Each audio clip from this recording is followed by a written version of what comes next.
Hey guys, how you doing? Gavin Timms here with REI Network.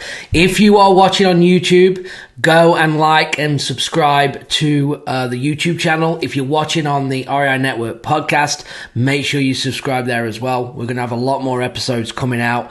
I'm excited today what I'm going to talk about. But before I do so, I just want to give you a couple of giveaways.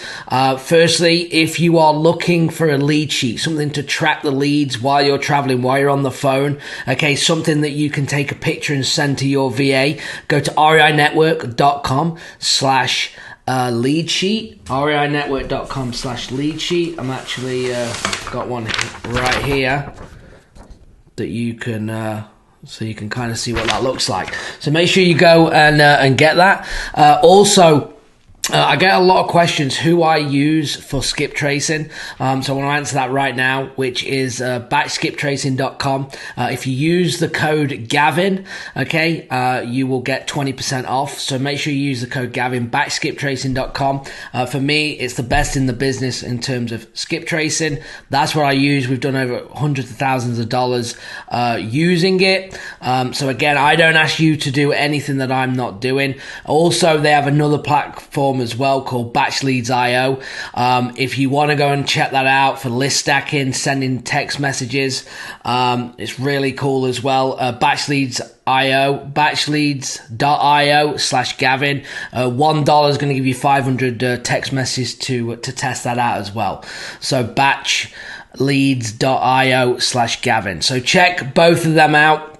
It depends if you just need the skip tracing or you need the, the text in, the list stacking, but really, really cool. So go and check that out. Okay, so anyway, what I want to talk to you about today is making multiple offers and the positioning of multiple offers. Now, this is really, really important because a lot of people in the industry that's going to be listening to this is that, well, I just know how to make one offer. I just know how to make one cash offer.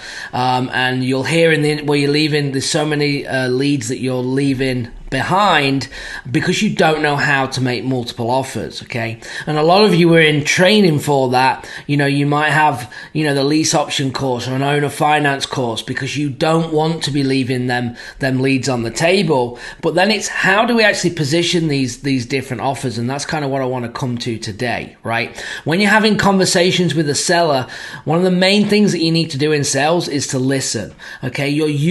By asking questions, you're using the information given to you and transitioning and translating that back accordingly to the offers that you need to make.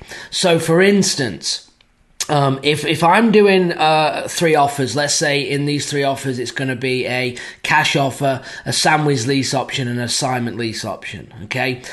In these 3 options that I want to give. And I'm talking to a lead, maybe a for sale by owner on Zillow, and he is not really motivated. He just wants to sell the property. He's not really interested in talking with me. We're not really getting anywhere, right? Then I'm going to make 3 offers, okay? And I'm going to do it fast. So what I try and get my clients to do is, if the motivation is not there, the faster it is that you need to make the offer. So that's kind of a rough gauge. So, I'm talking it could take you 3 minutes to make an offer. If there's zero motivation, you want to get an offer out because remember, they can always call you back. One of my clients, Gigi, just did one for $24,000 exact way. She offered $20,000 less, $22,000 less than what the seller wanted. He said, absolutely no way. 5 weeks later, calls back, gets the contract she wanted, and she made $24,000. Okay, so you should always make an offer, but it's looking at the speed in your time. What we need to do, or what we need to make sure we're not doing, is taking 30, 45 minutes to make an offer when they're not motivated, because we're spending too much time with a non-motivated seller. Now, in saying that, what is motivation? How do you know if they're motivated, right? And normally there's 4 things that we kind of look for, which is the situation, okay, which is going to lead to motivation by knowing their situation, the time frame that they want something to happen, okay, the price of what they want, and the condition that the property's in. Okay, these are the 4 kind of pillars that we need to get information on. And I do a lot of cold calling. We have a cold calling script that our VAs use to light pre-screen the sellers, so they come into the pipeline for us then to as acquisition to then speak to.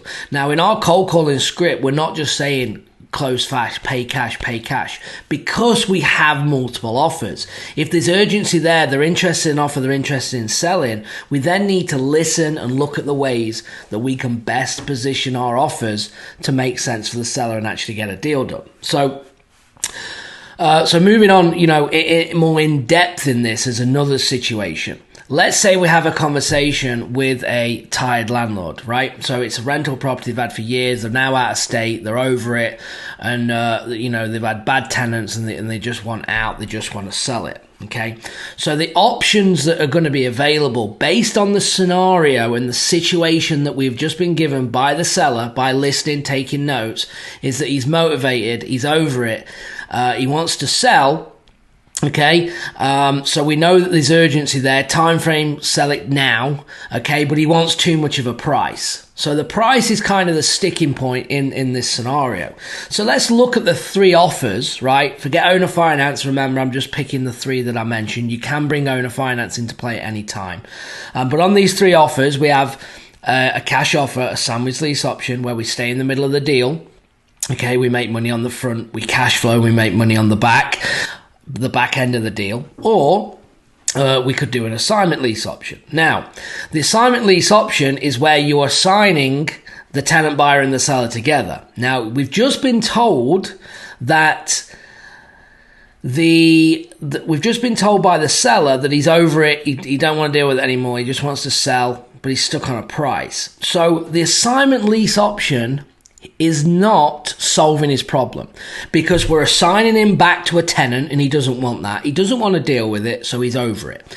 So that offer is no use to the seller right now, this minute in time. So I don't even put that on there. The two offers that I'm going to make based on this scenario, okay, is a cash offer and a sandwich lease option offer. Because a cash offer, I can cash you out and we can make all this go away at a certain price. But again, his price is the sticking point. Or, Miss Seller, you can rent it to me for a year or two with me having the option to buy it at X amount, which is more than the cash offer, and I'm going to be the one responsible for it. So I'm also taking that away from his plate as well, and he gets more money. So even though I'm not a normal tenant, I'm an investor, so I can actually maybe make this scenario work if he wants more money. Then it comes down to, no, I just want to get rid of it. So now we're going back to the cash offer, and then we put them onto a follow-up sequence until we get the deal done. Okay, so that would be another scenario of playing with them offers, okay, and actually using them. When do I make 1, 2, or 3 offers? And the answer is always in the conversation with the seller. So listening to what the seller needs, relating it back to your offers, okay, and then making the offer accordingly. So if it's no motivation whatsoever, nothing's happening, we're not getting anywhere, we make all 3, we move on, we take the zest on Zillow and we do our formulas of a cash offer. It might be 65%, it might be 70, 75, depending on what area you're in. Then we do a sandwich lease option. We want 15 to 20% equity on the back end. So again, we do our formula on that, or we can give them what they want in the assignment. We put it together, we send it, no motivation, send the offer, put them onto a follow-up sequence, okay? Now, in the flip side of this, let's say that now we get on the phone to a seller and he knows I'm an investor, okay? And the first thing that he does is he gets mad because I'm an investor, I'm the 19th person calling, and he goes kind of on the attack at me, and we need to control this situation as fast as possible and shut them down. So, for instance, what we would do, hey, Mr. Seller, this is Gavin, I've seen your property, I'm an investor, but as soon as I come out with that word, he goes, oh, you're an investor, I'm not interested, you're just going to give me a lowball offer, right? And as soon as that comes out, I'm going to try and interject and say, actually, I'm not Mr. Seller. I do buy houses cash, but that's not what I'm actually trying to do here. And then he will go, oh, you're not? And then all of a sudden the guard is dropped through that one comment and going, yeah, actually, I'm looking to see if you'd be interested in renting it for a year or two and then selling it. So I'm now transitioning. Okay, so he's obviously got a problem with the cash offer. Now I'm transitioning into, renting it, maybe an owner finance, maybe, a lease option. But I'm keeping it very simple. Hey, will you rent to me for a year or two with me having the option to buy? How does that sound? Would that work? Well, maybe, how, can you tell me more? And then the conversation obviously will start. Now, when I make the offers on this, I'm not going to make the cash offer because it obviously upsets him, right? So in that instance, I'm only going to make maybe one offer of a sandwich lease option, or depending on how the conversation went, along with the assignment lease option, okay? So I can play with the offers based on the circumstances of the seller. Sometimes though, if they don't have that reaction, this is my favorite thing, is that when I know what they want, I will use a backup offer to make the offer that is gonna that we want to do look better. So for instance, if I think, okay, on this scenario, he wants too much money, he's interested in renting to me, he doesn't want to deal with any tenants anymore, so we're really lying with the sandwich lease option, okay? So if I want to pair that with another offer, it's going to be the cash offer. And why? Because the cash offer is lower, so the sandwich lease option now positions better with the cash offer paired with it, because it positions my lease option to go, oh, hold on, I get another X amount of thousands, 25, 30,000 here, doing this way rather than this cash offer. It helps position the sandwich lease option, and that's how I would then pair that together. So hopefully this isn't too confusing as you listen to this. You might have to go back over it again to understand these different scenarios. And we could be here all day, creating these things.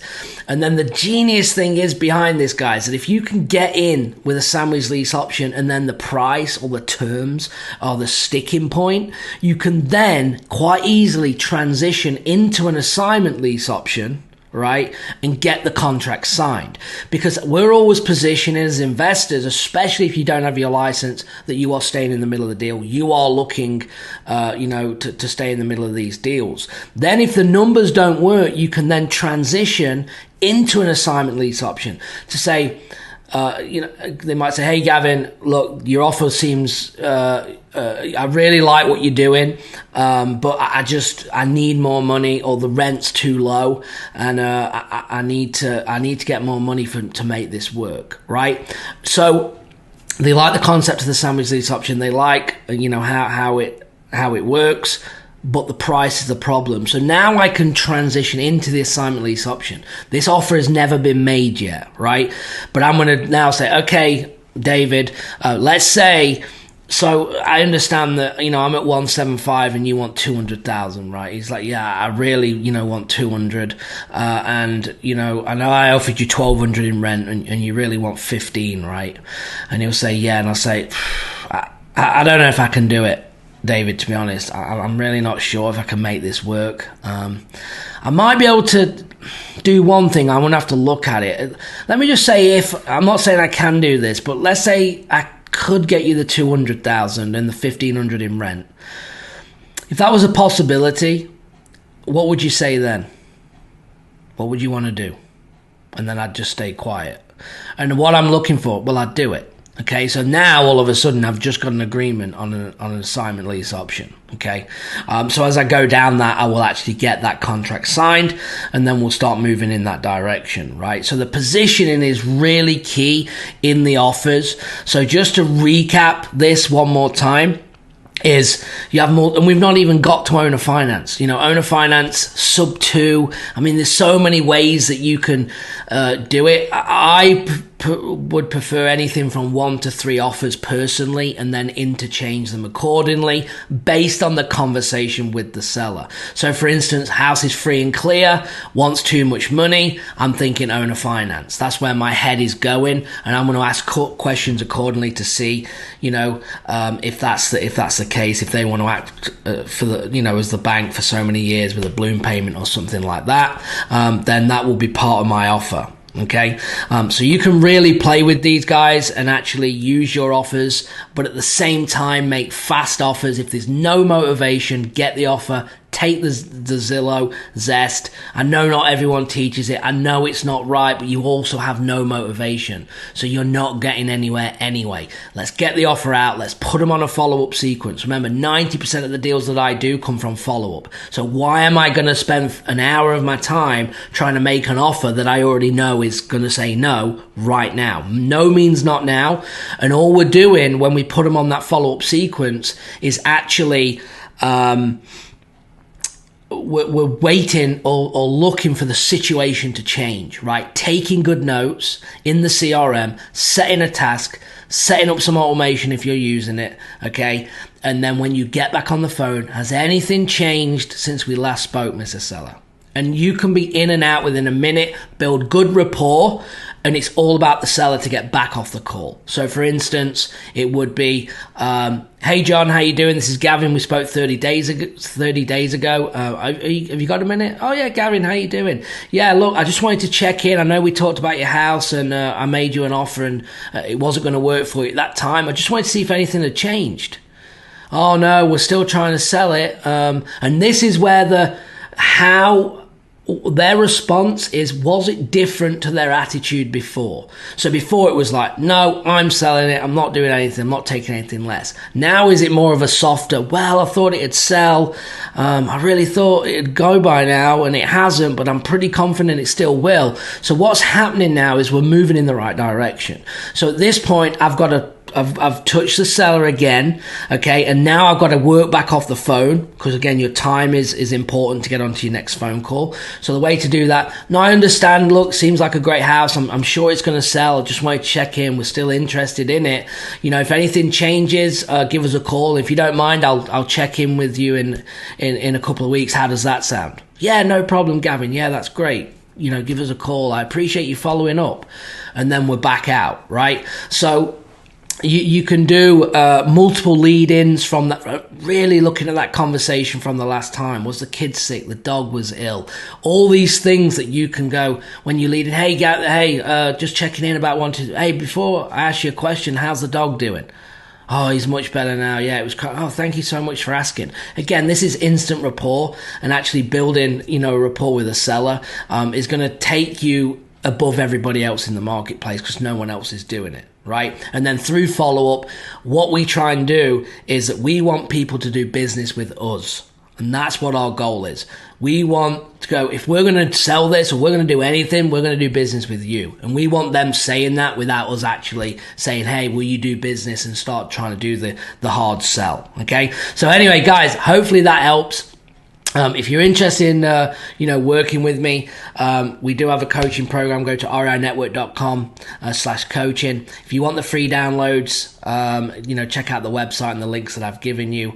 And hopefully this helps. And you might have to watch this episode again to see how these offers actually position. I do have some role plays on the channel and on the podcast that you can check out going over this kind of stuff. How to position a lease option is one of them. So make sure you go and check that video and like and subscribe. I appreciate you all. Have a good day, and I'll talk to you soon. Thanks. Bye.